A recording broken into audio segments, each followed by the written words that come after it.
Hey, how is the funding going? I know you've been asking for money since you did your introduction. Yeah, How is funding going for this situation? it's going well on both projects, actually. You know, I can tell you since I've been here, boots on the ground, we've done a few $1 million already.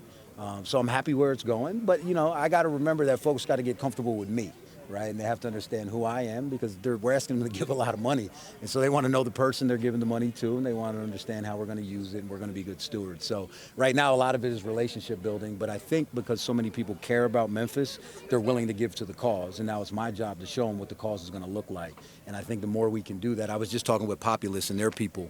Well, what I want to do is update some of the renderings and be able to go back out to our constituents and give them an updated version so this way they know where we're going. So we're doing okay so far. Are you making any changes to the original plans? We're looking at that, right? We're looking at some of the suites. Are they too large? Are they too small? We're still in that window because we haven't went to construction, right? So we still have a chance to make some changes. So we're going to do what's financially prudent. We're going to do what's in the best interest of the stadium, right? Not only for us, but also for the Liberty Bowl. And so we're looking at that now.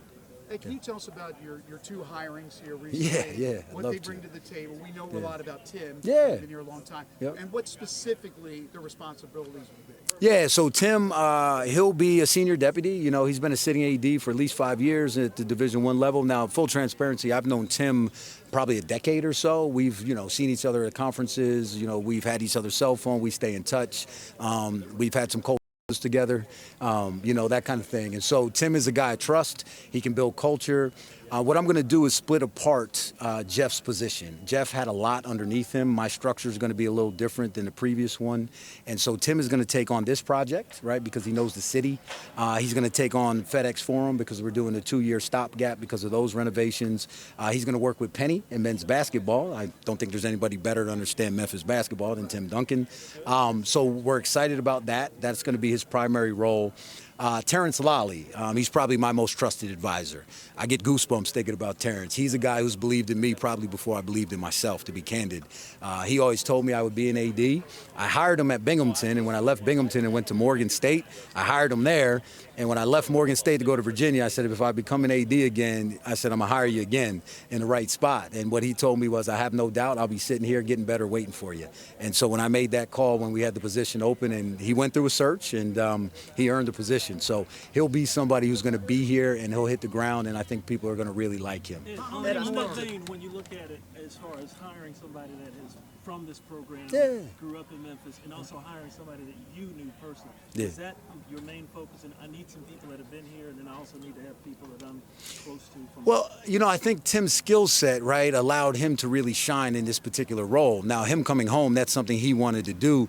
But for me, I said it in my press conference. I'm all in on Memphis, right? I'm going to say it every time. I want to be here. My family wants to be here. So it was less important that somebody was from Memphis, most important that they want to be here at Memphis and they believe in the vision. Now, Tim, you know, he checked both of those boxes. As I said, Terrence knows my style, my expectations better than anybody. So Terrence and Tim, they've already been talking, and I think they'll be a good tandem to come in and really hit the ground running. How many more have you got to hire? How many more you think you're going to? Well, we still have the chief revenue officer position that's going to get posted this week, so I'm excited about that, and then we'll see from there. But that one is a guaranteed hire that we still have to make. Dr. Scott, you rarely see ADs anywhere excited about a stadium that has a hole in it. Yes. But Yeah. how excited are you about being able to step foot and you can look forward a couple of years, but where we are right now and the excitement level that you have right now, 25 days on the job? Yeah, I'm excited because we're going to start playing football, right? If you know anything about me, I'm a competitor, right? I told the guys I met with yesterday, I think it was yesterday, it's been a long week, but a fun week. I told them, you're going to see me on the sideline. I was talking to Ryan about it, making sure he's okay with it. You know, I'm not going to get in his way, but I love to compete, right? And this project is going to allow us to compete at a higher level. Folks want to talk about conference realignment. You got to show investment for this next round of realignment if and when that happens, right? So for me, the excitement is because it's the right thing to do for the city, right thing to do for our student athletes. And for me, I just want to play some football, man. I want to hear some hitting. I want to hear some whistles, right? And I can't wait to feel what it feels like to win my first game as a Memphis Tiger and share that with Ryan and those guys. That's going to mean a lot. Sorry. No, you're good. Go I ahead. spoke to Tim earlier today, and he was saying how excited he was or how excited Penny was rather, to have somebody in Yeah. Bell's office that kind of speaks his language, Yeah. has put on that uniform. Yeah. In what ways will that relationship go about, and what is he doing with the men's basketball program in particular? Yeah, he'll be the sport administrator. I've spoken to the current sport administrator and let them know about the decision. I told folks I was going to take about 30 days and then we'd end up restructuring because I know what I'm looking for structurally, right? I talked to Penny about it before I pulled the trigger on Tim and said, look, I need you two to understand that this is business. And they know I hold people accountable. I ask people to stand up, and I think folks are thinking I just really physically want them to stand up. By stand up, I mean I want to be accountable for what we say and what we do, right? Integrity.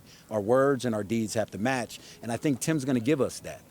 Tim knows Penny. Tim's older. He's been around, right? So he's not afraid to make tough decisions. And so from that standpoint, I expect that those two are going to be good partners, right? Not only for the basketball program, but for our institution and the community. So I'm really excited for that. You mentioned up there that you just talked to Richard Smith. What was that conversation like, and how's that relationship kind of built so far? I can tell you what that was like. It was like, thank you, Richard. Hey, Richard, did I tell you thank you? And how grateful we are. Thank you, Richard. Right? No, it was great. It was the first time I got to meet him. I talked to Fred via email, and we're going to catch up when he gets back from travel and I get my feet underneath me. But listen, when you're coming in as an AD at Memphis, you know what FedEx has done, right, for this city, for this institution. And to be able to meet the people that actually believe in it and believe in you and what you want to do, I can't wait to lay out my vision. I have some other big plans, and I'm hoping they'll bite on them. But it was really cool just to be able to meet them and to see how humble they are and what this means. So I'm just very thankful and very fortunate to be able to have someone like that who's a benefactor for our program. Back to Final question.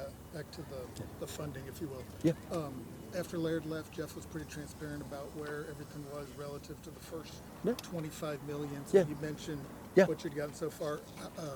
If the first 25 is reached, how much is left on the second 25 to unlock that second part of the Yeah, match? full transparency. The construction costs have gone up. Engineering costs have gone up. We don't have the exact total right now, otherwise I'd be able to give it to you, but I know they've increased a little bit.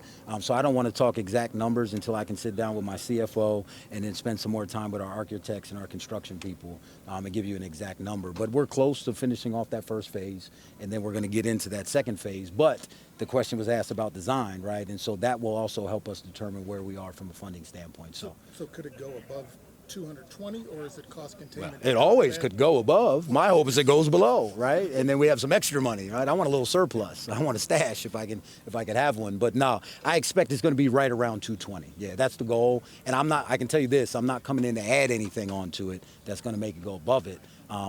Engineering costs, the cost of goods and services, the cost of transporting those goods and services, the cost of labor. I've done this before, not to this scale. Most people haven't. This is one of the largest projects in America. But you understand that there's always going to be incremental increases, and we'll be prepared for that. Thanks, Okay? Dr. Scott. Thank you, guys. Thank you.